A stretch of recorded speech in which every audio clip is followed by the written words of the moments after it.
Olá pessoal, essa é a segunda aula de cinética. Nós vamos dar uma aprofundada na parte matemática da cinética, né? E para essa aula vamos utilizar esse livro do Copeland, a segunda edição, tá? O livro Enzimas, né? Mais especificamente o seu capítulo 5. Então, primeiramente, vamos revisar como se dá o período de uma reação enzimática. Após misturar uma enzima com o seu substrato em uma solução e depois medir a quantidade de substrato remanescente e ou a quantidade do produto formado ao longo do tempo, a gente consegue observar uma curva mais ou menos assim, onde neste eixo aqui teríamos o tempo e nesse eixo aqui a concentração relativa. O substrato ele dá um perfil mais ou menos assim.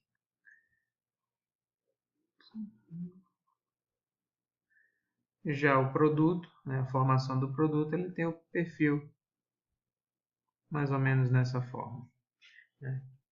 Note que o consumo do substrato ele é inverso à produção do produto. Nos estágios iniciais, o consumo do substrato acontece rapidamente, assim como a formação do produto. E com o tempo, essas taxas diminuem, chegando a zero após o consumo do substrato. Esse consumo ele é bem descrito pela seguinte equação, como já vimos na aula passada. A concentração do substrato ela é igual à concentração do substrato inicial exponencial a menos constante e tempo. A velocidade para esta equação, para essa reação, seria a velocidade é igual a menos ds dt, que é igual a dp dt, o qual também é igual a constante que multiplica a concentração inicial do substrato exponencial a menos a constante e o tempo. Eu vou numerar essas duas equações como equação 1 e equação 2 para que a gente possa voltar nelas mais na frente. Se observarmos a seguinte figura e focarmos nossa atenção no início da reação, nesse início aqui, veremos a formação do produto é aproximadamente linear com o tempo. Para esse período curto de tempo, a velocidade inicial pode ser aproximadamente como a inclinação da curva linear da concentração do substrato ou do produto como uma função de tempo. Então, a velocidade inicial, V0, é igual a menos delta S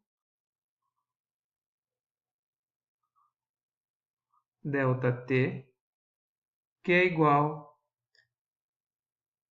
a delta P delta T. Note que aqui eu estou usando um delta em vez do diferencial, porque nesse caso eu estou usando um intervalo de tempo maior. Vamos chamar essa equação aqui de equação 3. Esse fenômeno aqui ele é observado no intervalo de tempo onde 10% do substrato é consumido e convertido a produto. Após esse consumo, né, não mais é observado essa linearidade. A partir da equação 2, você deve esperar que a velocidade de uma reação depende linearmente da concentração do substrato.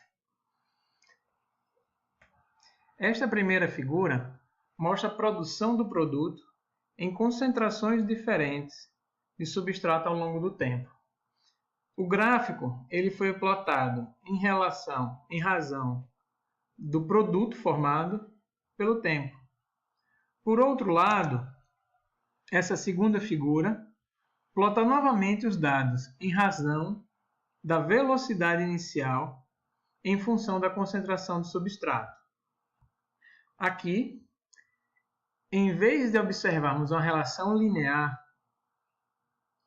como esperado para reações de primeira ordem, observa-se a velocidade saturável em concentrações elevadas do substrato.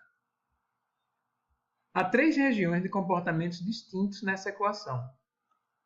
Em concentrações baixas de substrato, apresenta-se um comportamento de primeira ordem.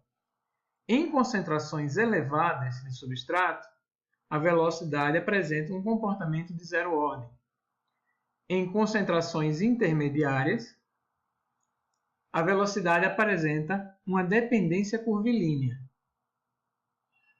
Em 1902, Brown postulou que as reações catalisadas por enzimas poderiam ser descritas pela seguinte equação: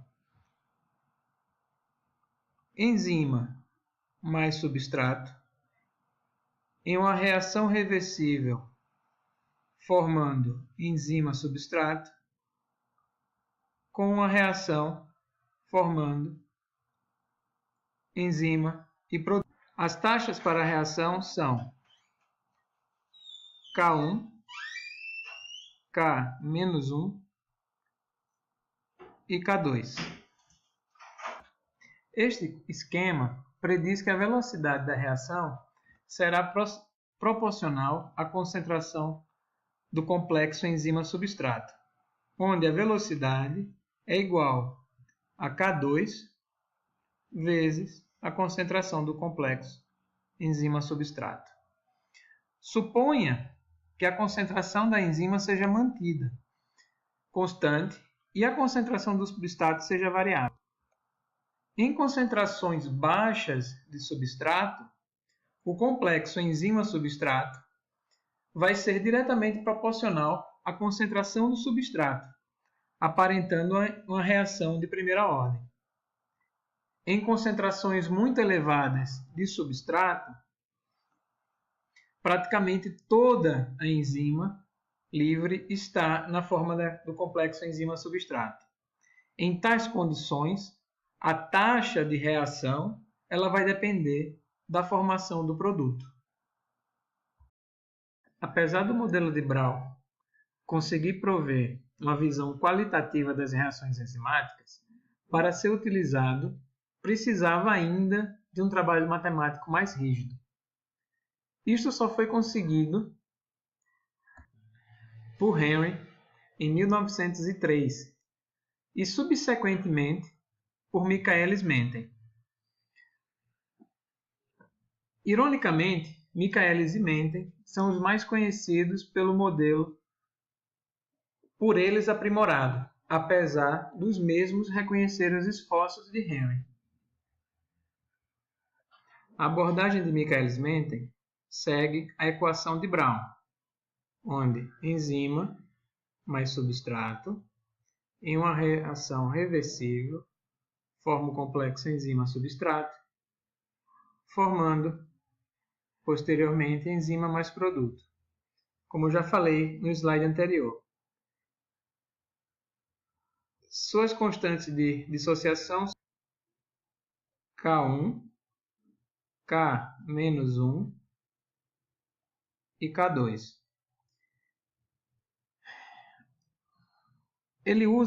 Eles usaram a seguinte premissa, que há um rápido equilíbrio entre os reagentes, enzima mais substrato, e o complexo enzima-substrato, seguido de uma conversão mais lenta de volta do complexo enzima-substrato à enzima livre e a formação do produto. Ou seja, K2 ele é muito menor do que K-1 na equação nominal. Nesse modelo, a enzima livre, toda a enzima livre, combina com o substrato, formando o complexo enzima-substrato, já que o substrato ele está em excesso e é aproximadamente igual ao substrato total da reação. Desta forma, a constante do equilíbrio de dissociação do complexo é Ks, que é a constante de dissociação, é uma razão entre a concentração de enzima livre vezes o substrato pelo substrato.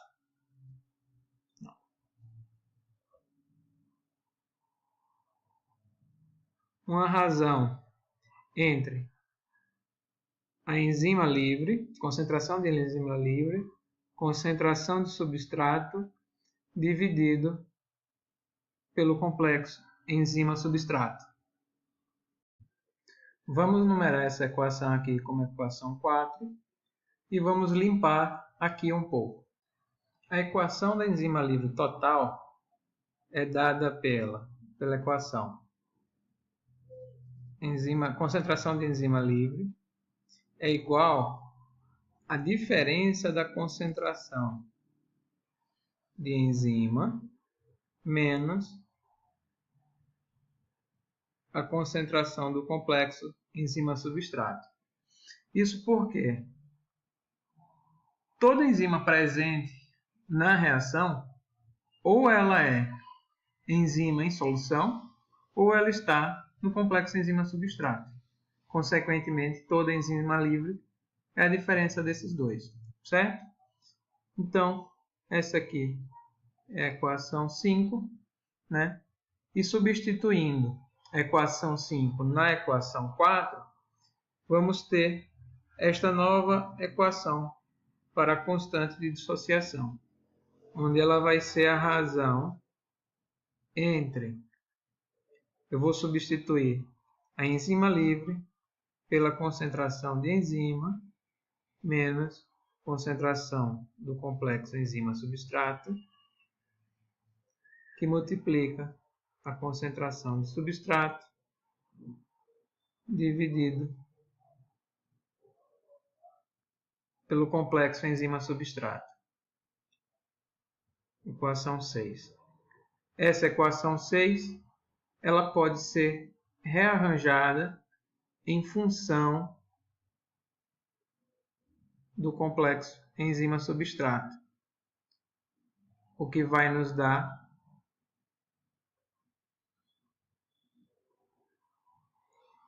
uma razão entre a concentração de enzima vezes a concentração do substrato dividido pela constante de dissociação mais a concentração de substrato. Equação 7. O complexo enzima-substrato é transformado por várias reações químicas para gerar o produto da reação e recuperar a enzima livre. No caso mais simples, um único passo é necessário, definido pela constante de primeira ordem K2, resultando na formação do produto. Entretanto, é mais provável que haverá uma série de reações rápidas após a formação do complexo enzima-substrato. Para facilitar, a taxa global destas reações pode ser descrita por uma única taxa de primeira ordem, kcat. E dessa forma, a enzima mais substrato vão ter a constante de dissociação do complexo enzima-substrato, que a constante global dessa aqui, né, como eu falei, é kcat, formando enzima mais produto. A formação do produto é dada pela seguinte equação de primeira ordem. Velocidade é igual a kcat multiplicando a concentração de enzima substrato, o qual seria a equação 8. E quando a gente combina a equação 7 e 8 junto, teremos velocidade é igual a kcat, que multiplica enzima, concentração de enzima, mais concentração de substrato, dividido pela constante de dissociação, mais concentração de substrato. Equação 9. A equação 9 ela é bem similar à equação de Langmuir, o que descreve a velocidade como uma função hiperbólica em função da concentração do substrato, com a velocidade máxima sendo o valor de kcat vezes a concentração de enzima a uma concentração de substrato tendendo ao infinito. Então, V máximo é igual a kcat vezes a concentração de enzima. Podemos nos referir a esse valor como a velocidade máxima da reação, ou V máximo, que seria a equação 10. Combinando as duas equações 9 e 10, teremos a seguinte equação.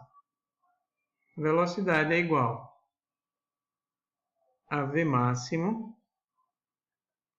vezes a concentração do substrato dividido pela constante de dissociação mais a concentração do substrato. Equação 11. Essa equação 11 é a equação final derivada independentemente por Henry e posteriormente por Michaelis-Menten para descrever a cinética enzimática. Desta forma, muito da cinética enzimática pode ser explicada em termos de um modelo de equilíbrio simples envolvendo um rápido equilíbrio entre a enzima livre e o substrato formando o complexo enzima-substrato, seguido por várias transformações químicas para produzir e liberar o produto.